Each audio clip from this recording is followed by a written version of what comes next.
Good morning. സമയം ഒരുപാടായി. എന്നിരുന്നാലും നമുക്ക് തെരഞ്ഞെടുപ്പിനെ കുറിച്ചിട്ട് സംസാരിക്കുകയാണ് എൻ്റെ ആഗ്രഹം. നമ്മൾ നല്ലൊരു തെരഞ്ഞെടുപ്പ് ഉണ്ടാവണം എങ്കിൽ, ഈ തെരഞ്ഞെടുപ്പിൻ്റെ ഗുണം നമ്മൾക്ക് കിട്ടണമെങ്കിൽ ആരെയാണ് നമ്മൾ തിരഞ്ഞെടുക്കേണ്ടത് എന്ന് നമ്മൾ മനസ്സിലാക്കേണ്ടതുണ്ട്. എങ്ങനെയാണ് നമ്മൾ ആരെ തിരഞ്ഞെടുക്കണം എന്ന് മനസ്സിലാക്കുന്നത്? നമ്മൾ മനസ്സിലാക്കുന്നത്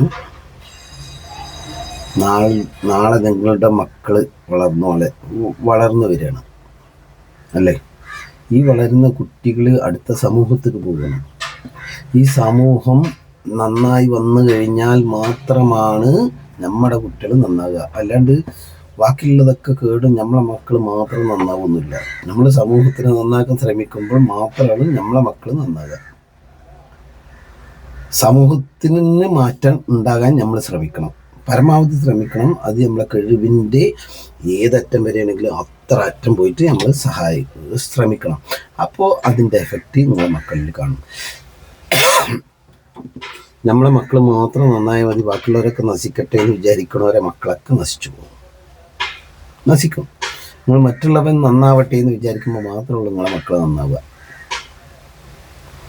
അതാണ് നിങ്ങളെന്ന് പഠിക്കുക. നിങ്ങളൊരു കഥ കേട്ടിട്ടുണ്ടാവും. അപ്പൂപ്പനെ കുഴിച്ചിടാൻ പോണ മകനെ കൂട്ടിയിട്ട് അപ്പൂപ്പനെ കുഴിച്ചിടാൻ പോകും.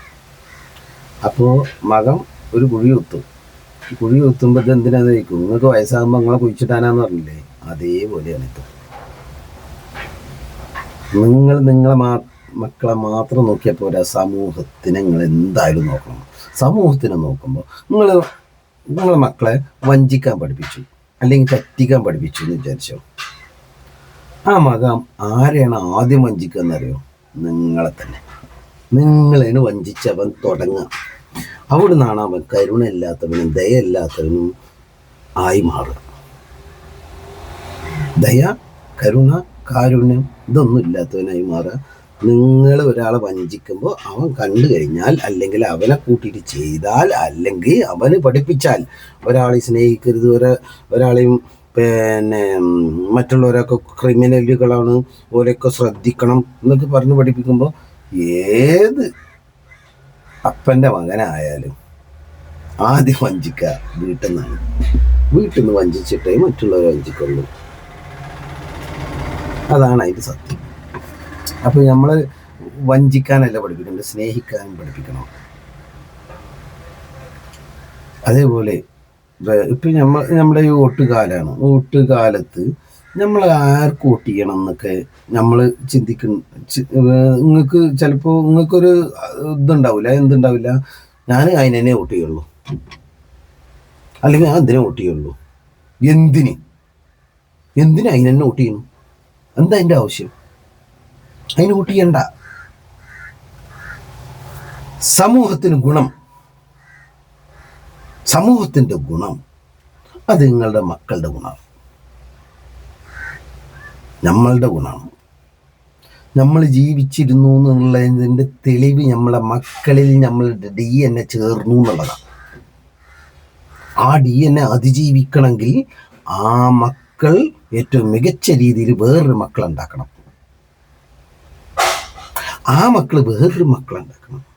ഇപ്പം ഞാനൊരു ഉദാഹരണം പറയട്ടോ.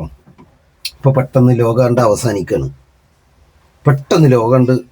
അല്ലെങ്കിൽ എന്തെങ്കിലും ഒരു ആസ്ട്രോയിഡ് വന്നിട്ടോ, അല്ലെങ്കിൽ എന്തെങ്കിലും വന്നിട്ട് ഈ ഭൂമി അവസാനിക്കുക. ഇപ്പോൾ നിങ്ങൾക്കറിയാലോ, ഒരു 6 കോടി വർഷങ്ങൾക്ക് മുമ്പ് ഒരു ആസ്ട്രോയിഡ് വന്ന് വീണതാണ്, അല്ലെങ്കിൽ ഒരു ഉൽക്ക പോലത്തെ ഏതോ ഒരു വസ്തു വന്ന് വീണതാണ് ഈ ഭൂമി 15 കോടി വർഷം വാണിരുന്ന നരഭോജികളായ ദിനോസറുകൾ, അതായത് 100 കിലോ ഉള്ള ഒരു വസ്തുവിനെ കൊത്തിപ്പറക്കാൻ പറ്റിയ പക്ഷികളുള്ള ഒരു കാലം ഉണ്ടായിരുന്നു. ആ കാലത്തിനെ ഇല്ലാതാക്കിയത് ഈ ഭൂമിയാണ്. ഈ ഭൂമി ഒരു 6 കോടി വർഷങ്ങൾക്ക് ശേഷമുള്ള ജീവികളാണ് നമ്മൾ. അന്ന് ചാകാൻ പറ്റണമെങ്കിൽ മണ്ണിൻ്റെ അടിയിൽ പോയിട്ട് പൊത്തിൽ ജീവിക്കുന്ന ജീവികൾക്ക് മാത്രമേ അതിജീവിക്കാൻ കഴിഞ്ഞു. അതായത് കുഞ്ഞു ജീവികൾ. ഈ കുഞ്ഞു ജീവികൾ മണ്ണിൻ്റെ അടിയിലായി പോയത് കൊണ്ട് രക്ഷപ്പെട്ടു. അതല്ലാത്ത എല്ലാ ജീവികളും നശിച്ചു പോയി. ആ ജീവികളുടെ മക്കൾ പരമ്പരയാണ് നമ്മൾ. ചിലവരൊക്കെ പറയും കുരങ്ങനാണ് കുരങ്ങെന്നാണ് മനുഷ്യൻ പരമ്പര. അങ്ങനൊന്നുമല്ല, അതൊക്കെ വെറുതെ, അത് തെറ്റാണ്. അതങ്ങനെ പഠിപ്പിക്കുന്നുണ്ടെങ്കിൽ അത് തന്നെയാണ് തെറ്റ്. കുരങ്ങനല്ല മനുഷ്യൻ വന്ന്. കുരങ്ങനും മനുഷ്യനും ഒരേപോലെ പരിണമിച്ചു വന്നതാണ്. അതായത് ഞാൻ മനുഷ്യനായപ്പോഴാണ് അത് കുരങ്ങനായത്. അപ്പോൾ അതിനൊരു പൂർവികരുണ്ടോ ചോദിച്ചാൽ ഉണ്ട്. ഒരു 20 ലക്ഷം വർഷങ്ങൾക്ക് മുമ്പ് ഒരു പൊതുപൂർവികരുണ്ട്. അതിന് തെളിവ് നമ്മളെ DNA. നമ്മളെ DNA നമ്മൾ നോക്കിക്കഴിഞ്ഞാൽ ഇപ്പോൾ കുരങ്ങൻ്റെ DNA 26 ക്രോമസോൺ, നമുക്ക് 24 ക്രോമസോൺ അല്ലേ? അങ്ങനെയാണ്. 25 ക്രോമസോൺ. അതിന് നമുക്ക് 24 പെണ്ണിനും 24 ആണിനും. 48 ക്രോമസോൺ. ഇത് 25 ക്രോമസോൺ. ആണിനും പെണ്ണിനും പാടെ 48. ഇത് 50 ക്രോമസോൺ. ഇത് ഇങ്ങനെ ഇങ്ങോട്ട് വരും ഈ DNA. നമ്മളെ DNA അത് ഉണ്ടാവുന്നത്. അത് ഇങ്ങനെ വന്നിട്ടൊരു കൂട്ടിമുട്ടുന്നത് ഇങ്ങനെ കൂട്ടിമുട്ടുന്ന ഈ ഭാഗം ഉണ്ടല്ലോ, ഈ ഭാഗത്തിന് ഇതിന് 25 ക്രോമസോണാണ്. 25 50 ക്രോമസോണാണ്. പക്ഷേ ഈ സാധനത്തിൻ്റെ ക്രോമോസോൺ, ഈ മനുഷ്യൻ്റെ ക്രോമോസോൺ 2 കൂടി ഒന്നായി മുട്ടിയത് ആ ഒട്ടിയ പാടും അവിടെ ഉണ്ടാവും. എന്നിട്ട് ഇത് 2 വിഭാഗമായി വരുന്നുണ്ട്. പക്ഷെ നിങ്ങളെ DNA ഈ 20 ലക്ഷം വർഷം കഴിയുമ്പോൾ നമ്മളിപ്പോൾ ഉള്ള DNA ഈ 20 ലക്ഷം വർഷം മുമ്പത്തെ DNA ഇപ്പം നമ്മളെ ശരീരത്തിലുണ്ടാവും. അത് നോക്കുമ്പോൾ ഇവിടുന്ന് അങ്ങണ്ട് ഒക്കെ ഒരുപോലെ ആയിരിക്കും. അത് കുരങ്ങൻ്റെ ആയാലും മനുഷ്യൻ്റെ ആയാലും ഒക്കെ ഒരുപോലെ ആയിരിക്കും. വാഴ നമ്മളുമായിട്ട് DNA പങ്കിടുന്നുണ്ട്, അല്ലെങ്കിൽ നമ്മളോട് ഒരു അടുപ്പുണ്ട്. എലി നമ്മളോട് ഒരു അടുപ്പുള്ള ജീവിയാണ്.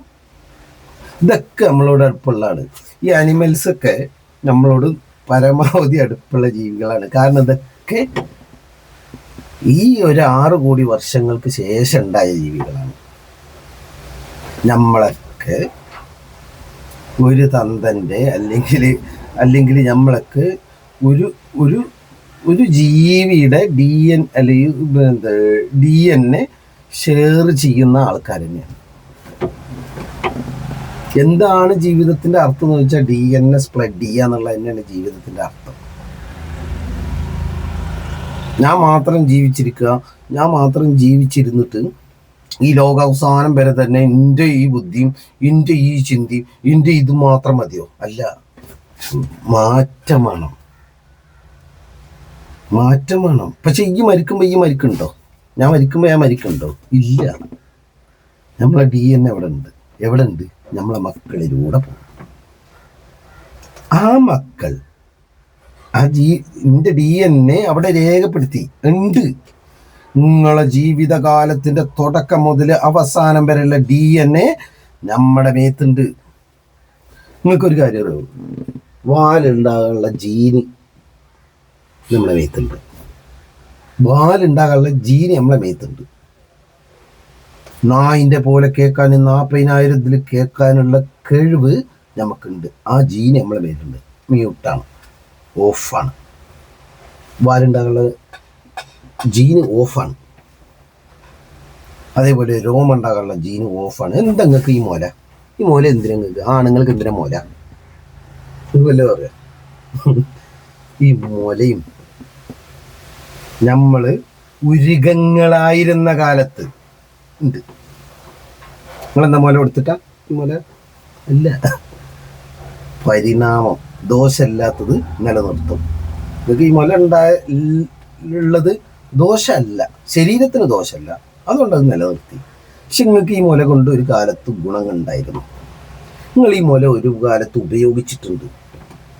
എത്രയോ കോടി വർഷങ്ങൾക്ക് മുമ്പ് ഈ മുല നിങ്ങൾക്ക് ഗുണപ്പെട്ടിട്ടുണ്ട്. ഈ മുല അതുകൊണ്ടുണ്ടായതാണ് അല്ലേ? പരിണാമത്തിന് ചിലപ്പോൾ നിങ്ങൾക്ക് വിശ്വാസം ഉണ്ടാവില്ല. പക്ഷേ നിങ്ങൾ പരിണാമത്തിന് വിശ്വസിച്ചില്ലെങ്കിൽ ശരിയാവില്ല.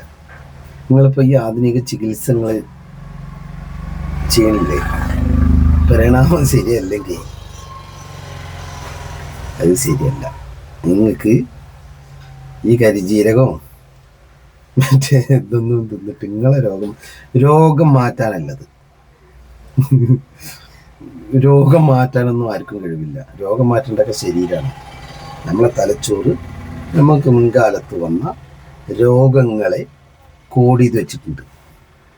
ആ കോഡ് ഇപ്പം നിങ്ങൾക്ക് വന്ന രോഗമാണ്, നിങ്ങളുടെ ജീവിതത്തിൽ ഏതെങ്കിലും തലമുറകളിൽ, ലക്ഷക്കണക്കിന് തലമുറകളിൽ വന്ന രോഗമാണെങ്കിൽ ആ രോഗത്തിനുള്ള മരുന്ന് സൃഷ്ടിക്കാൻ നമ്മളെ തലച്ചോറ് ഏത് കാലഘട്ടത്തിലാണോ ആ രോഗം ഉണ്ടായത്, അല്ലെങ്കിൽ ഇപ്പോൾ 10 ലക്ഷം വർഷങ്ങൾക്ക് മുമ്പുണ്ടായ ഒരു ലോകത്ത് 10 ലക്ഷം മനുഷ്യന്മാരിൽ ഒരാൾ അതിജീവിക്കും, ബാക്കിയുള്ളവരൊക്കെ മരിച്ചു പോകും. ഈ അതിജീവിച്ച ആൾ അതിനെ പ്രതിരോധിച്ചവനാണ്. ആ പ്രതിരോധിച്ച ആ ജീവിയിൽ നിന്നാണ് നമ്മളുണ്ടായത്. അതുകൊണ്ട് നമുക്കത് പ്രതിരോധിക്കാൻ കഴിയും. പ്രതിരോധിക്കാൻ കഴിയാത്തവരൊക്കെ ചത്തുപോകും. ഇതിനെ പറയുന്ന പേരാണ് നാച്ചുറൽ സെലക്ഷൻ. അങ്ങനെ സെലക്ഷൻ ചെയ്ത് വന്ന ജീവികളാണ് ഇന്ന് കാണുന്ന എല്ലാ ജീവികളും. അതിലുണ്ടായവരാണ് നമ്മൾ. അപ്പോൾ 7ാം ക്ലാസ് പഠിച്ചിട്ട് ഇന്ത്യയിൽ തെറ്റുണ്ടാവും. ഞാൻ മനസ്സിലാക്കിയത്, ഞാൻ എന്നോ കാലത്ത് വായിച്ച് മനസ്സിലാക്കിയത്, എൻ്റെ മനസ്സിലുള്ള കഥകളാണ് ഞാൻ പറയണത്. ഇത് നിങ്ങൾ ചിലപ്പോൾ ഇന്ത്യയിൽ തെറ്റുണ്ടാവും. ഈ തെറ്റുകൾ നിങ്ങൾ ചൂണ്ടിക്കാട്ടാൻ വരണ്ട. വന്നാലും അത് പറഞ്ഞോളി. അത് പറയുമ്പോൾ നമുക്കത് വീണ്ടും ഓർമ്മപ്പെടും. അത് പറയണം തന്നെയാണ് എൻ്റെ അഭിപ്രായം. നിങ്ങളത് അതിൻ്റെ താഴത്ത് നിങ്ങൾ എഴുതിക്കൊള്ളി, പറഞ്ഞോളി. എന്നാലും ഞാൻ ഈ പറയണതിൻ്റെ 75% സത്യമാണെന്ന് തന്നെ ഞാൻ വിശ്വസിക്കുന്നത്. ഇല്ലെങ്കിൽ ഞാൻ മാറ്റും, അപ്ഡേറ്റ് ചെയ്യാത്ത ഒരാളൊന്നുമല്ല. ഞാനിപ്പോൾ നിങ്ങൾ പറഞ്ഞ പോലെ ഞാൻ ലീഗിനെ കുത്തു, ഞാൻ കോൺഗ്രസിനെ കുത്തു, ഞാൻ മാർക്സിനെ കുത്തു, അത് ഞാൻ പറയില്ല. അല്ലെങ്കിൽ ഞാൻ BJPക്കേ കുത്തു, അത് ഞാൻ പറയില്ല. ഞാൻ മാറ്റും. എന്തുകൊണ്ട് വെച്ചാൽ മാറ്റങ്ങൾ നമ്മളിലൂടെ ഉണ്ടാവും. പെട്ടെന്ന് നമ്മൾ ശേഷിയുള്ളവരാണ്. ഇപ്പം നിങ്ങൾക്കൊരു കാര്യം, നിങ്ങൾക്ക് വാപ്പമാരും അല്ലെങ്കിൽ വാപ്പാൻ്റെ വാപ്പമാരൊക്കെ ജീവിച്ചിരിക്കുന്ന കാലത്ത് മാടനും മറുതയും ഒടിയനൊക്കെ അവിടെ ഉണ്ടാകും ഇല്ലേ? എന്താ നിങ്ങൾക്ക് ഒടിയനില്ലാത്തത്? എന്താ മാടനും മറുതയും നിങ്ങൾക്ക് ഇല്ലാത്തത്? പക്ഷെ വിശ്വാസങ്ങളിൽ ഇപ്പോഴും ഉണ്ട്. വിശ്വാസത്തിൻ്റെ ചരിത്രം, വിശ്വാസത്തിൻ്റെ ശാസ്ത്രങ്ങളൊന്നും വേണമെങ്കിൽ ഒന്ന് നോക്കിക്കോളി. എന്താണ് വിശ്വാസം? ഈ വിശ്വാസം നമ്മളെ ഒരു കാലത്ത് നമ്മൾ അതിജീവിക്കാൻ ഉപയോഗിച്ച ഒരു വസ്തുവാണ്. നിങ്ങൾക്ക് മുല ഉള്ളതുപോലെയാണ് നിങ്ങൾക്ക് വിശ്വാസം ഉള്ളത്. ഇപ്പം നിങ്ങൾ ആണുങ്ങളാണല്ലോ, ആണുങ്ങളെ കാര്യമായിട്ട് പറഞ്ഞു. ആണുങ്ങൾക്ക് എന്തിനാ മുല? അതുപോലെ അവശേഷിച്ച ഒരു വസ്തു മാത്രമാണ് നിങ്ങൾക്ക് വിശ്വാസം കൊണ്ട് നിങ്ങൾക്ക് ദോഷമില്ലാത്തത് കൊണ്ട് നിലനിൽക്കുന്നതാണ്. ഈ വിശ്വാസത്തിൻ്റെ ശാസ്ത്രം അതാണ്. വിശ്വസിക്കണമെന്നല്ല, വിശ്വസിച്ചോളി. പക്ഷെ അത് വേറൊരു ജീവിനെ അപകീർത്തിപ്പെടുത്താൻ അല്ലെങ്കിൽ ആ ജീവിനെ ഇല്ലായ്മ ചെയ്യാൻ കാരണമാകുമ്പോൾ അതൊരു പ്രശ്നമാണ്. നിങ്ങൾക്ക് അവകാശങ്ങളുണ്ട്. ഏതുവരെ നിങ്ങൾക്ക് കൈ വീശാനും എങ്ങനെ വേണമെങ്കിലും വീശാം. പക്ഷേ വേറൊരാളുടെ മൂക്കിൻ്റെ തുമ്പിൽ എവിടെ എത്തുമ്പോൾ നിങ്ങളുടെ അവകാശം അവിടെ അവസാനിച്ചു. വിശ്വസിക്കുന്നതിനൊന്നും കുഴപ്പമില്ല. നിങ്ങൾക്ക് വിശ്വസിക്കാം, അതിനൊന്നും കുഴപ്പമില്ല. ഞാനും വിശ്വസിക്കാം. ദൈവം ഉണ്ടോ? ഉണ്ട്. പക്ഷെ എനിക്കറിയില്ല. ഉണ്ട്, ദൈവമൊക്കെ ഉണ്ട്. ഞാനും അങ്ങനെ വിശ്വസിക്കാം, അതിനൊന്നും എനിക്ക് കുഴപ്പമില്ല. അപ്പോൾ നമ്മൾ പറഞ്ഞു വരുന്നത്, നമ്മളിപ്പോൾ ഇത്രയും പറഞ്ഞ സ്ഥിതിക്ക് വോട്ട് ചെയ്യേണ്ട കാര്യത്തിനെ കുറിച്ചിട്ടാണ് നമ്മൾ പറഞ്ഞു. ആർക്കാണ് വോട്ട് ചെയ്യേണ്ടത്? എന്തിനാണ് വോട്ട് ചെയ്യേണ്ടത്? വോട്ട് ചെയ്യേണ്ടത് സമൂഹത്തിൻ്റെ നന്മക്കാണ്. ഏറ്റവും പെട്ടെന്ന് പിന്നെ ഇപ്പം നമ്മളൊക്കെ ഒരു കാലഘട്ടത്തിൻ്റെ ഉള്ളിൽ ഇപ്പം ചിലപ്പോൾ ഇതിപ്പോൾ എനിക്ക് 42 വയസ്സായി. ഈ 42 വയസ്സ് കഴിഞ്ഞ് ഇപ്പോൾ എനിക്ക് ചിലപ്പോൾ ഏറി വന്നാൽ 5 10 കൊല്ലം എനിക്കിതിൽ കാര്യമൊന്നുമില്ല എന്ന് എനിക്കറിയാം. നമ്മളെ മക്കളുടെ മക്കൾക്കെങ്കിലും ഗുണം വെക്കണം. അവരുടെ ജീവിതം നമ്മൾ രാഷ്ട്രീയത്തിന്, മതത്തിന്, ഇതിനൊന്നും വേണ്ടി വോട്ട് ചെയ്യരുത്. രാഷ്ട്രീയം എന്ന് പറഞ്ഞാൽ തന്നെ കളവാണ്. നിങ്ങളെ പ്രബുദ്ധരാക്കാനൊന്നും രാഷ്ട്രീയക്കാർ നിങ്ങൾ മുതിരില്ല. നിങ്ങൾ ബുദ്ധിയുള്ളവരായി കഴിഞ്ഞാൽ അവർക്ക് നഷ്ടമാണ്, അവർക്കത് ലാഭമല്ല. അതുകൊണ്ടാണ് നിങ്ങൾക്ക് 10 അമ്പലം കയറ്റിയാലും അല്ലെങ്കിൽ 10 പള്ളി കയറ്റിയാലും നിങ്ങൾക്ക് ഒരു ആസ്പത്രി കയറ്റി തരാത്ത, ഒരു വിദ്യാഭ്യാസം മേഖല ഉണ്ടാക്കി തരാത്തത്. എന്താ ഇപ്പോൾ നിങ്ങളെ ഇപ്പോൾ ഞാൻ ഒരു കാര്യം പറയട്ടെ, നമ്മുടെ ഈ റൂട്ടിന് നമ്മളെ ഒരു വണ്ടിയിൽ ടാക്സ് കെട്ടുന്നുണ്ട്. വണ്ടി റൂട്ടിൽ കൂടെ ഓട്ടാൻ ഈ വണ്ടി നിങ്ങൾ ഈരോട് പോയി ഇങ്ങോട്ട് തിരിച്ചു വരുമ്പോൾ റോഡ് ടോളായിട്ട് 2000 ഉറുപ്പിക കൊടുത്തു. ജീത്തോ വണ്ടി കൊണ്ട് ഈരോട് പോയിട്ട് ഇങ്ങോട്ട് വരാൻ 2000 ഉറുപ്പിക റോട്ടിൽ കൂടെ പോകാൻ കൊടുത്തു. അതിൻ്റെ പുറമെ ഇതിന് ടാക്സ്, അതിൻ്റെ പുറമെ ഒരു ഒരു ഒരു ബാരൽ ക്രൂഡ് ഓയിലിന് എത്രയാണ് വില? $130. ഏകദേശം ഇവർക്ക് വരുന്നത് ചിലവ്, 1 ലിറ്റർ പെട്രോൾ നമുക്ക് എത്തിച്ചു തരാൻ 40 ഉറുപ്പിക ചിലവുള്ളൂ. ആ 40 ഉറുപ്പ്യൻ്റെ പെട്രോള് നമ്മൾ 100 ചില്ലറ ഉറുപ്പിക്ക് വാങ്ങുന്നത് ആണോ? അല്ലേ? ഇതൊക്കെ പോട്ടെ, നിങ്ങൾ വീട്ടിലേക്ക് വാങ്ങുന്ന ഒരു വസ്തു, എന്ത് തീപ്പെട്ടി ആയിക്കോട്ടെ, 1 ഉറുപ്പ്യൻ്റെ തീപ്പെട്ടി ആകുമ്പോൾ അതിലും ടാക്സ്, അത് 2-3 തവണയൊക്കെ ടാക്സ്. നിങ്ങൾ ടാക്സ് കെട്ടാതെ, അതായത് എന്താണ് ഈ ഇന്ത്യൻ്റെ സമ്പത്ത്? പൗരനാണ് അല്ലെങ്കിൽ മനുഷ്യരാണ് സമ്പത്ത്. ഈ സമ്പത്ത് ഉപയോഗിച്ചിട്ട് ഇവരെന്താ ചെയ്യുന്നത്? ഈ സമ്പത്ത് കുറേ കൊള്ളടിക്കുക, ഇല്ലാത്തവനായി ജീവിക്കുക, ഉള്ളവനായി ജീവിക്കുക. ഇപ്പോൾ പിന്നെ നമ്മുടെ അതൊക്കെ പറയണത് മോശമാണ്. അതെന്താ വെച്ചാൽ ഒരു മോശമായിട്ടൊന്നല്ല, ഇതൊക്കെ പറയേണ്ട ഒരു സമയമുണ്ട്, അപ്പം പറയാം. പിന്നെ ജീവിതം നമുക്ക് ഏറ്റവും എളുപ്പമാക്കാൻ ചിലപ്പോൾ നിങ്ങൾ BJP കുത്തിക്കൊള്ളും, കുത്തണ്ടെന്ന് പറയില്ല. നിങ്ങൾ മാർക്സിസ്റ്റ് കുത്തിക്കൊള്ളും, കുത്തണ്ടെന്ന് പറയില്ല. നിങ്ങൾ കോൺഗ്രസിനും കുത്തിക്കൊള്ളും, എല്ലാത്തിനും കുത്തണം. പക്ഷെ അതൊരു വിശ്വാസത്തിൻ്റെ പേരിലോ പാരമ്പര്യത്തിൻ്റെ പേരിലോ ആവരുത്. ഇത് നമ്മളെ മക്കൾക്ക് ദോഷം ചെയ്യും. അപ്പോൾ ഇങ്ങനെ ആവരുത് എന്ന് പറയാൻ കാരണം എന്താണെന്ന് വെച്ചാൽ എല്ലാവരും സത്യത്തിലേക്ക് കേന്ദ്രീകരിക്കാനാണ്. നിങ്ങളോട് ഞാൻ ചോദിക്കണേ, സൂര്യനുണ്ടോ എന്ന് ചോദിച്ചാൽ നിങ്ങളെന്ത് പറയും? ഉണ്ട് എന്ന് പറയും. അത് നിങ്ങളെ ബോധ്യമാണോ വിശ്വാസമാണോ ചോദിച്ചാൽ നിങ്ങളെന്ത് പറയും? ഇത് നിങ്ങളെ ബോധ്യമെന്ന് പറയും. നിങ്ങൾ ആഫ്രിക്കയിൽ പോയിട്ട് ചോദിക്കും സൂര്യനുണ്ടോ, അപ്പോഴും പറയുക അയാൾ സൂര്യനുണ്ട്. നിങ്ങളെ ബോധ്യമാണോ വിശ്വാസമാണോ ചോദിച്ചു നോക്കും. അങ്ങനെ നാനാ ലോകത്ത്, നിങ്ങൾ ഏത് ലോകത്ത് പോയി കഴിഞ്ഞാലും നിങ്ങൾക്ക് ഈ ഒരു ഉത്തരം കിട്ടും. അപ്പം ഏകീകരിച്ചൊരു ഉത്തരം കിട്ടണമെങ്കിൽ അത് സത്യമായിരിക്കണം. സത്യത്തിന് മാത്രമേ ഏകീകരിച്ച ഉത്തരം കിട്ടുള്ളൂ. സത്യത്തിന് മാത്രമുള്ള ഏകീകരിച്ച ഉത്തരം കിട്ടുക, അല്ലാത്തതിന് പല പല ഉത്തരം വരും. അത് നുണയാണ്, അത് അവിശ്വസനീയമാണ്, അത് വിശ്വസിക്കാൻ പറ്റാത്തതാണ്. സത്യത്തിന് ഇപ്പോൾ ഒന്നൊന്ന് എത്രേ, അമേരിക്കയിൽ പോയി ചോദിച്ചു നോക്കാം ഒന്നൊന്ന് എത്രേ, ആഫ്രിക്കയിൽ പോയി ചോദിച്ചു നോക്കാം ഒന്നൊന്ന് എത്രേ, ന്യൂഡൽഹി പോയി ചോദിക്ക് ഒന്നൊന്ന് എത്രേ, ഒക്കെ പോട്ടെ ബർമയിൽ പോയി ചോദിക്ക് ഒന്നൊന്ന് എത്രേ. ഒക്കിനൊരു ഉത്തരം ഉണ്ടാവുള്ളൂ. അത് സത്യമാണ്, അത് യഥാർത്ഥമാണ്, അത് ബോധ്യമാണ്. ബോധ്യത്തിനും വിശ്വാസത്തിനും വ്യത്യാസമുണ്ട്. വിശ്വാസം എന്ന് പറയുന്നത് നമ്മളെ തലയിൽ കുത്തിക്കയറ്റി തരുന്നതാണ്. ബോധ്യം എന്ന് പറയുന്നത് നമുക്ക് സ്വയം മനസ്സിലാവുന്നതാണ്. അപ്പോൾ ആ ബോധ്യത്തിൽ നിന്നായിരിക്കണം നമുക്കൊരു വോട്ട്, യാഥാർത്ഥ്യത്തിൽ നിന്നായിരിക്കണം വോട്ട്, സത്യത്തിന് വേണ്ടിയായിരിക്കണം നമ്മളൊരു വോട്ട്. അപ്പോൾ നിങ്ങൾ എന്തിനു വേണമെങ്കിലും ചെയ്തോളി. ഇപ്പം നിങ്ങൾ ഏത് പാർട്ടിക്ക് ചെയ്താലും സത്യം ഏകീകരിച്ച് വരും എന്നുള്ളൊരു വിശ്വാസം കൊണ്ട് പറയണത്, യാഥാർത്ഥ്യം ഏകീകരിച്ച് വരും എന്നുള്ള വിശ്വാസം കൊണ്ട് പറയാം. ശരി ചെയ്യാൻ ആൾക്കാർക്ക് ത്വര വരും.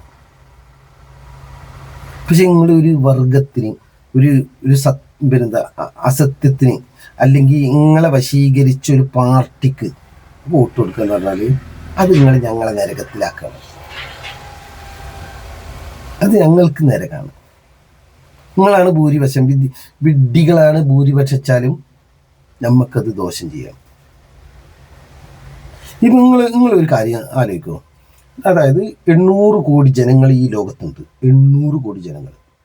ഈ 800 കോടി ജനങ്ങളിൽ നമ്മളെ ഈ കണ്ടുപിടുത്തങ്ങളൊക്കെ കണ്ടുപിടിക്കുന്ന ഏറ്റവും മുഖ്യമായ ആൾക്കാർ ഒരു 3 കോടി ഉണ്ടാവുള്ളൂ. നമ്മുടെ ഈ ആധുനിക സൗകര്യങ്ങളൊക്കെ നമുക്ക് ഉണ്ടാക്കി തരുന്ന ആളുകളായിട്ട് 2% ഉണ്ടാവുള്ളൂ എന്നാണ്. ഞാൻ 3 കോടി 1 കോടിൻ്റെ അധികം വെച്ചു.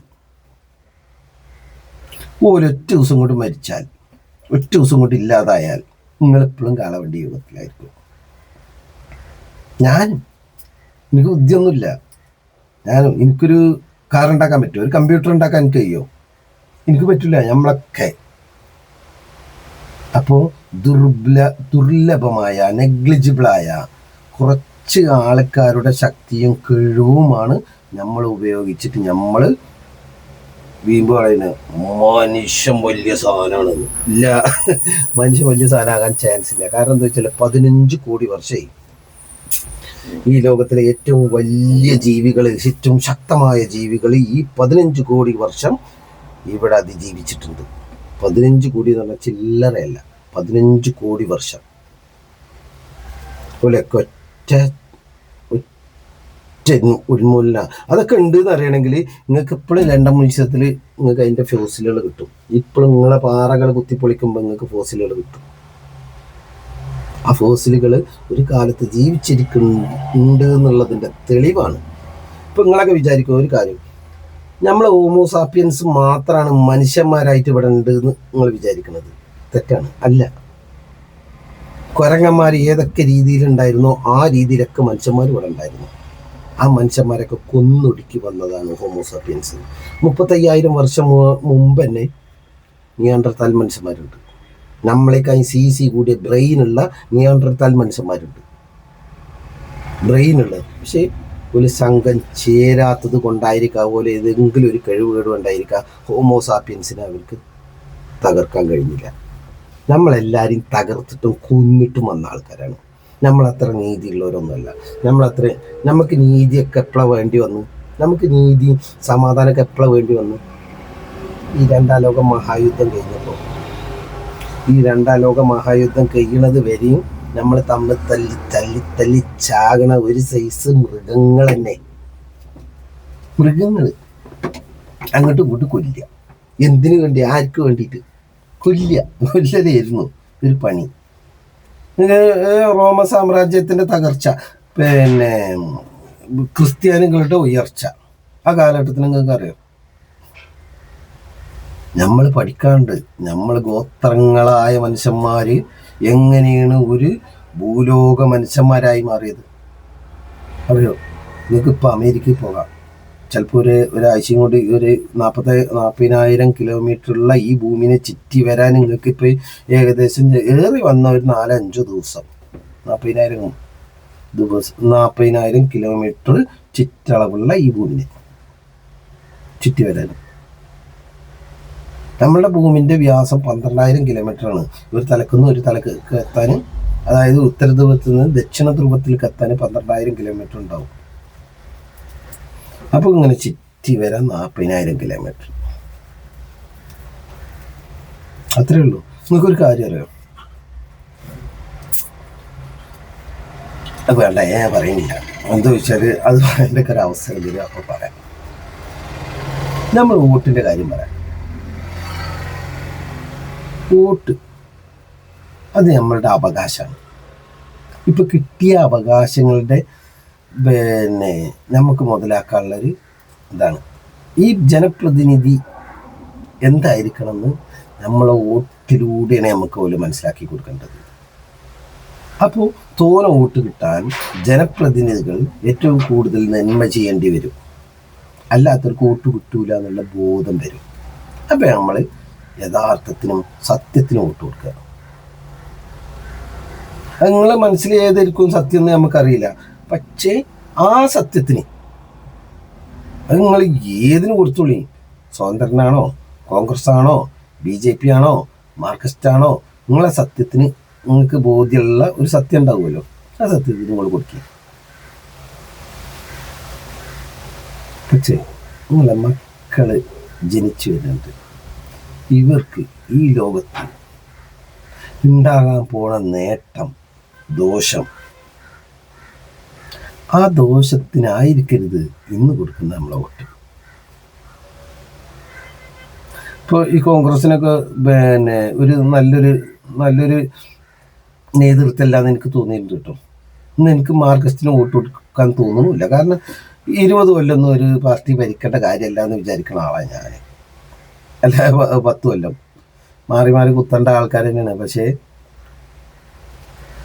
ഞാൻ ആര് കുത്തുന്നേ എനിക്കറിയില്ല. ഞാൻ അവിടെ പോയിട്ടാണ് തീരുമാനിക്കുക ആര് കുത്തണം. അല്ലെങ്കിൽ ഞാനിപ്പോൾ ഇന്നലെ മാർക്സിസ്റ്റുകാരുടെ ഇന്നലെ അല്ല മിഞ്ഞാന്ന് ഇത് കേൾക്കാൻ പോയി. ഇത് കേട്ടിട്ട് കാര്യമൊന്നുമില്ല, എന്നാലും കേൾക്കാൻ പോയി. നാളെ ലീഗിൻ്റെ കേൾക്കാൻ പോകും, കോൺഗ്രസിൻ്റെ കേൾക്കാൻ പോകും. എനിക്ക് ഇവരൊന്നും എല്ലാം കേൾക്കും. കേട്ടിട്ട് ഇവരുടെ സാമർത്ഥ്യം ഉണ്ടാവില്ല. ഇപ്പോൾ നമ്മളെ പഞ്ചായത്ത് എന്താണ്, ഇവരുടെ സാമർത്ഥ്യം ഉണ്ടാവില്ല. ഈ സാമർത്ഥ്യത്തിൽ എല്ലാവർക്കും അവസരം കൊടുക്കണം എന്നുള്ളൊരു അഭിപ്രായക്കാരനായിട്ടാണ്. ഒരാൾക്ക് തന്നെ അല്ല, എല്ലാവർക്കും അവസരം കൊടുക്കണേ. ഇതിൽ ആരെ കഴിവുള്ളതെന്ന് എങ്ങനെ അറിയാം?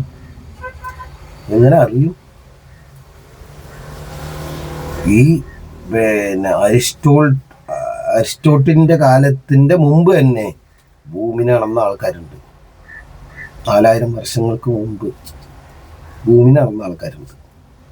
ആ അളവും ഇന്നത്തെ അളവുമായിട്ട് വലിയ വ്യത്യാസമൊന്നുമില്ല, ചെറിയ വ്യത്യാസമുണ്ട്. അതായത് 180 ഡിഗ്രിയാണ് ഒരു 360 ഡിഗ്രിയാണ് നമ്മുടെ അളവ്. സൂര്യന്റെ പ്രകാശത്തിന്റെ ചെരിവിന്റെ കോണളവ് വെച്ചിട്ട് അന്ന് അളന്നിട്ടുണ്ട് ഈ ഭൂമിന്റെ വലിപ്പം. ചെന്നത് ആരെങ്കിലും അംഗീകരിച്ചോ? ഞാൻ പറയാണ്, നമ്മളിപ്പോ 0.8 ഹോമോസാപ്പിയൻസ് ഉള്ളത്. നമ്മൾ സിവിലൈസേഷൻ ഒരു 1000 കൊല്ലം, ഒരു 200 കൊല്ലം കൂടി കഴിയുമ്പോൾ നമ്മൾ 1-ലെത്തും. നമുക്ക് ഈ സൂര്യന്റെ എല്ലാ പ്രകാശവും സ്വീകരിക്കാൻ കഴിയുന്ന, ഉപയോഗിക്കാൻ കഴിയുന്ന മനുഷ്യന്മാരാവും. പക്ഷേ നിങ്ങൾ ഇപ്പോൾ 1000 കൊല്ലം മുമ്പ് ഞാൻ പറയാണ്, ഒരു ഫോൺ എടുത്തിട്ട് ഞാൻ അമേരിക്കയ്ക്ക് വിളിച്ചാൽ അപ്പം തന്നെ ഒരു മനുഷ്യനോട് സംസാരിക്കുമ്പോൾ അതേ സൗണ്ട് എനിക്ക് കേൾക്കാൻ കഴിയുമെന്ന് പറഞ്ഞാൽ 1000 കൊല്ലം മുമ്പോ അല്ലെങ്കിൽ 500 കൊല്ലം മുമ്പ് വിശ്വസിക്കാൻ പറ്റുമോ? അതേപോലെ വിശ്വസിക്കാൻ പറ്റാത്ത പല കാര്യങ്ങളും 500 കൊല്ലം കൊണ്ട് നടക്കും. നമ്മളൊന്നും ചിന്തിക്കുന്നതിൻ്റെ അപ്പുറമായിരിക്കും അത്. നമുക്ക് ഇപ്പം ചിന്തിക്കാനേ കഴിയാത്ത, അത് ചിന്തിച്ചു കഴിഞ്ഞാൽ പിന്നെ അതിലേക്ക് എത്തിയില്ലേ. അങ്ങനത്തെ ഏറ്റവും വലിയൊരു, ഞാനിപ്പോൾ ചിന്തിക്കുകയാണ്, എനിക്ക് അമേരിക്കയ്ക്ക് എത്തണം എന്ന് വിചാരിച്ചാൽ അമേരിക്കയിലേക്ക് എത്തുന്നൊരു കാലം. അപ്പം നിങ്ങൾ ചോദിക്കും, എങ്ങനെ അമേരിക്കയ്ക്ക് പ്രകാശം എത്തുന്നില്ലല്ലോ? പ്രകാശം എത്തുന്നുണ്ടാവില്ല. പ്രകാശത്തിന് ഒരു സെക്കൻഡിൽ 3 ലക്ഷം കിലോമീറ്റർ സഞ്ചരിക്കാൻ പറ്റുള്ളൂ. പക്ഷേ സ്പേസിനെ വളക്കാൻ മനുഷ്യനറിയും ഒരു കാലം വരും. പ്രകാശം ഇങ്ങനെ 3 ലക്ഷം കിലോമീറ്ററിലേ പോകുക. അപ്പോൾ ഇങ്ങനത്തെ ഒരു പേജാണ്. ഈ പേജിനെ ഇങ്ങനെ മടക്കി കഴിഞ്ഞാൽ ഇവിടുന്ന് ഇങ്ങോട്ട് വരാൻ എത്ര സമയമാണ്? പ്രകാശത്തിനേക്കാൾ വേഗത്തിൽ മനുഷ്യൻ സഞ്ചരിക്കും. അതെന്താ? സ്പേസിനെ കീഴടക്കാൻ, അല്ല ഈ സ്പേസിനെ ഉപയോഗിക്കാൻ മനുഷ്യൻ പഠിഞ്ഞാൽ മതി. സമയമെടുക്കും. അപ്പോൾ നമ്മളുണ്ടാവില്ല, നമ്മളെ തലമുറ ഉണ്ടാവില്ല. ഒരു 1000, 1500, 2000 വർഷം കഴിഞ്ഞിട്ടുള്ള കാര്യം പോയി പറയും. ഇന്നിപ്പോൾ നിങ്ങളെവിടെ എത്തിയെന്ന്? ഈ എത്തിയ കാര്യം ഒരു 200 വർഷം മുമ്പുള്ള ഒരു മനുഷ്യനെ നിങ്ങൾ കണ്ടുമുട്ടിയെന്ന് വിചാരിച്ചിട്ട് അവരോട് സംസാരിച്ചൊക്കെ ഒന്നുമില്ല. നിങ്ങൾക്ക് സങ്കല്പിക്കാൻ കഴിയില്ല. ഇപ്പം നമ്മൾ ഈ ആധുനിക കാലത്തിനെ കുറിച്ചിട്ട് ഓരോട് സംസാരിച്ചാൽ അവർക്ക് മനസ്സിലാകും. മനസ്സിലാവില്ല. 90-ന് ഇങ്ങോട്ടുള്ള നിങ്ങളൊക്കെ 90-ൽ ജനിച്ച ആൾക്കാർക്ക് ഈ രണ്ട് കാലഘട്ടത്തിനെ അറിയും. 90-ന് മുമ്പുള്ള കാലഘട്ടവും 90-ന് ശേഷമുള്ള കാലഘട്ടവും, 2000-ന് മുമ്പുള്ള കാലഘട്ടവും 2000-ന് ശേഷമുള്ള കാലഘട്ടവും നിങ്ങളൊന്ന് ആലോചിച്ചു അറിയും. അപ്പോൾ നമ്മൾ ചെയ്യേണ്ടത് അടുത്ത തലമുറക്ക് ഗുണവരുന്ന സത്യത്തിനെ നിലനിർത്തുന്ന, നമുക്ക് തോന്നുന്ന, നമ്മൾ വിശ്വസിക്കുന്ന, അല്ലെങ്കിൽ വിശ്വാസം വഞ്ചനയാണ്, വിശ്വാസമില്ല. നമ്മൾ റീഡ് ചെയ്യണം. റീഡ് ചെയ്തിട്ട് മനസ്സിലാകുന്ന ഒരു സംഭവത്തിനായിരിക്കണം നമ്മുടെ വോട്ട്. എന്നിട്ട് നിങ്ങൾ പരമാവധി ശ്രമിക്കണം. നിങ്ങളുടെ വോട്ട് ആർക്ക് കൊടുക്കണം നിങ്ങൾ പരമാവധി ശ്രമിക്കണം, മനസ്സിലാക്കണം. അതെന്തിനാന്ന് വെച്ചാൽ ഞാൻ പറഞ്ഞില്ലേ, ഒന്നൊന്നും രണ്ടാണൊന്നും, ഇതെവിടെ കൂട്ടിയാലും ഒരേ ഉത്തരം കിട്ടണ ഒരു സംഭവമാകണം. നമ്മൾ പലരും പല ഉത്തരങ്ങളാണ് പറയുന്നത്, പലരും പല ചിന്തകൾ. അതായത് നിങ്ങൾക്ക് ബുദ്ധിയില്ലാന്ന്, എനിക്ക് ബുദ്ധിയില്ലാന്ന്, ഈ സമൂഹത്തിന് ബുദ്ധിയില്ലാന്ന്, ബുദ്ധിയുള്ളവരാകെ ഈ 800 കോടി മനുഷ്യന്മാരിൽ ആകെ 3 കോടി മനുഷ്യന്മാരാണ് ഈ ലോകത്തിന് ഇന്ന് കാണുന്ന ഈ ഡെവലപ്പിക്ക് എത്തിയത്.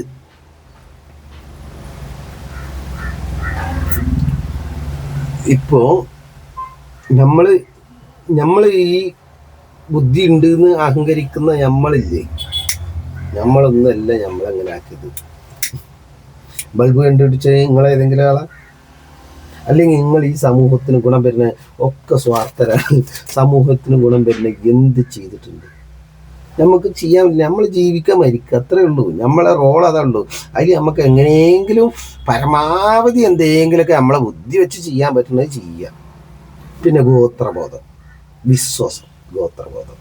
ഈ ഗോത്രബോധം അത് പഴഞ്ചനാണ്, അത് കാളവണ്ടിയാണ്, അത് ഒഴിവാക്കേണ്ടതാണ്, അത് അനാവശ്യമാണ്, അത് നിങ്ങളുടെ ശത്രുവാണ്, അത് നമുക്ക് വേണ്ടാത്തതാണ് ഗോത്രബോധം. എന്താ ചോദിച്ചാൽ, എൻ്റെ അച്ഛൻ അതാ ചെയ്ത് അതേ ഞാൻ ചെയ്യുള്ളൂ, അല്ലെങ്കിൽ എൻ്റെ അമ്മൂമ്മ അതാ ചെയ്ത് അതേ ഞാൻ ചെയ്യുള്ളൂ, അല്ലെങ്കിൽ എൻ്റെ കുടുംബം അതാ ചെയ്ത് അതേ ഞാൻ ചെയ്യുള്ളൂ. ഇത് ഗോത്രബോധമാണ്. അപ്പോൾ റോമ സാമ്രാജ്യത്തിൻ്റെ തുടക്കം 7 ഗോത്രങ്ങൾ ജീവിച്ചിരുന്ന 7 മലകളിലെ മനുഷ്യന്മാരെ ഏകീകരിപ്പിച്ച് കൊണ്ടുവന്ന് അതൊരു രാഷ്ട്രമാക്കി മാറ്റി, ആ രാഷ്ട്രത്തിനെ രാജ്യമാക്കി മാറ്റി, ആ രാജ്യത്തിന് ലോകരാജ്യങ്ങളെ മുമ്പിൽ ഇന്നത്തെ ഈ ആധുനിക ലോകങ്ങളാക്കി മാറ്റി. നമ്മൾ ബാക്കിലേക്ക് പോവുകയാണെങ്കിൽ ഒരുപാട് പറയാനുണ്ട്. എനിക്കത്ര ബുദ്ധിയൊന്നുമില്ല, ഞാനത് വായിച്ച് മറന്ന കാര്യങ്ങളാണ്. എന്നിരുന്നാലും ഒരു വോട്ടിനെ കുറിച്ച് പറയാൻ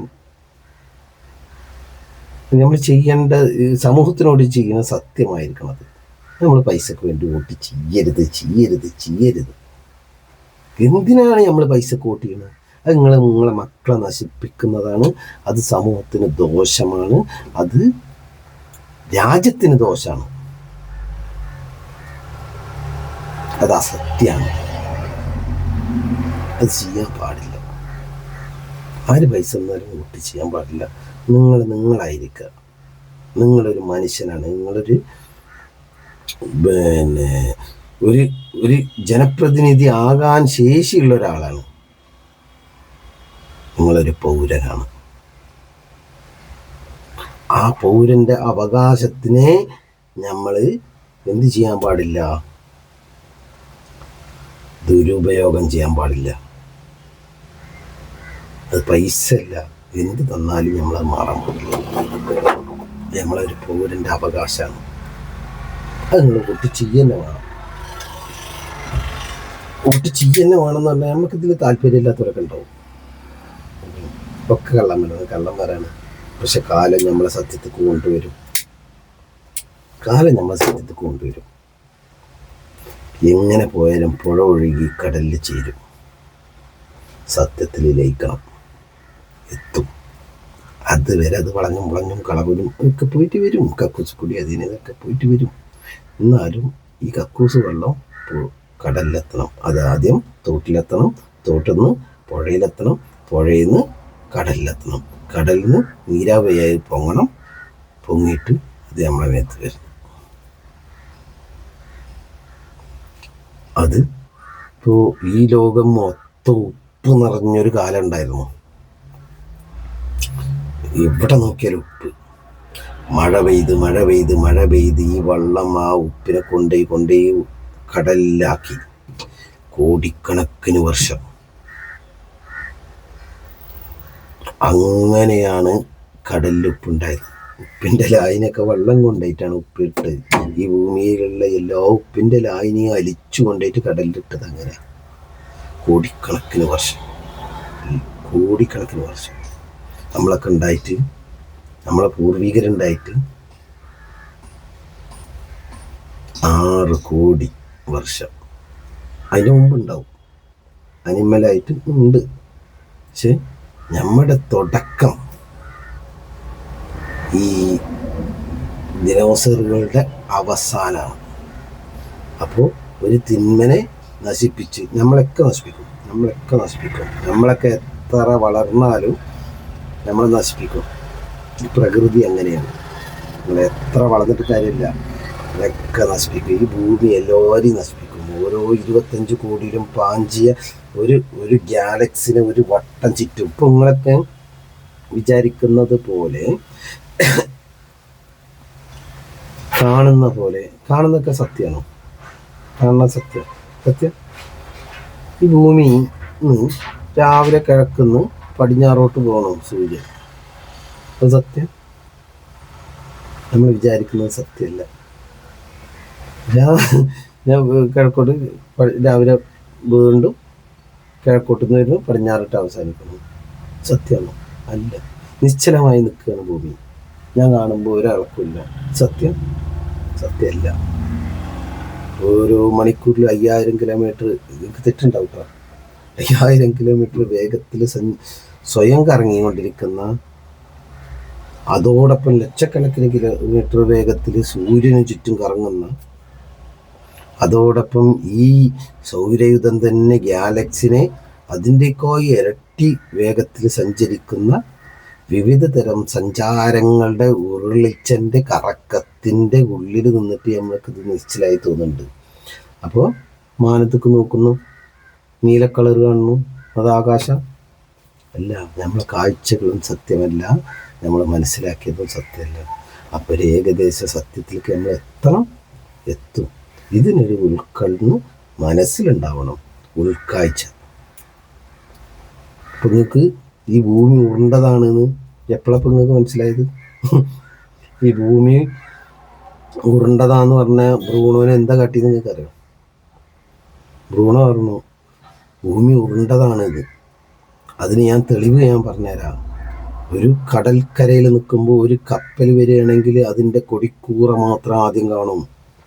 പിന്നെ അത് അടുത്തടുത്ത് വരുമ്പോൾ അതിൻ്റെ ഓരോ ഭാഗങ്ങളും കാണാൻ തുടങ്ങും. അത്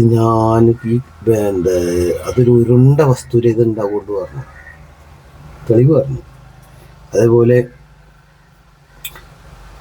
ഭൂമിൻ്റെ നിഴല് ഇതിൻ്റെ നിഴല് ഞാൻ ചന്ദ്രനിൽ കണ്ടിട്ടുണ്ട്. ചന്ദ്രഗ്രഹണം, ഇതൊക്കെ ഉണ്ടാവില്ല, ഞാൻ കണ്ടിട്ടുണ്ട് എന്ന് പറഞ്ഞു. ഞങ്ങളെ മതഗ്രന്ഥങ്ങളിൽ ഭൂമി പരന്നതാണ്, അത് നിങ്ങൾ നിഷേധിക്കേണ്ടി വെച്ചു. അത് നിഷേധിച്ചതിന് പരസ്യമായിട്ട് ചുട്ടുവന്നു ബ്രൂണോനെ. ഗലീലിയനെ എത്ര കാലം ജയിലിട്ട് നരകിച്ചു കൊന്നു. നമ്മളെ ഓരോന്ന് കണ്ടുപിടിക്കുമ്പോൾ അതൊക്കെ വലുതാക്കിയിട്ടുണ്ട് വരും. ആരതോ ആവട്ടെ, ഇവർക്ക് ഇടിമിന്നൽ ഒരു ദൈവം ഒക്കെ പോട്ടെ. 1950 വസൂരി ആരാ കൊണ്ടുവരണം? മാരിയമ്മയല്ലേ? മാരിയമ്മക്ക് പൂജ ചെയ്തിട്ടല്ലേ വസൂരി പോകല്? നമ്മൾ വാക്സിൻ കണ്ടുപിടിക്കണ വരെ മാരിയമ്മ അടിഞ്ഞാടുന്നു. അപ്പം ഞാൻ പറയണത് നിങ്ങളതല്ല ആലോചിച്ചിട്ട് പൈസ കൂട്ടിയത് അത് മോശമാണ്. അത് നിങ്ങളെ മക്കൾക്ക് നിങ്ങൾ ചെയ്യണം തെറ്റാണ്, തിന്മയാണ്, അത് ചെയ്യരുത്. ഞാൻ നിർത്തുന്നു. Good bye. അതെ, ഗുഡ് മോർണിംഗ്, ഗുഡ് ആഫ്റ്റർനൂൺ ആയി, സമയം ഒരുപാട് വൈകി. ശരി.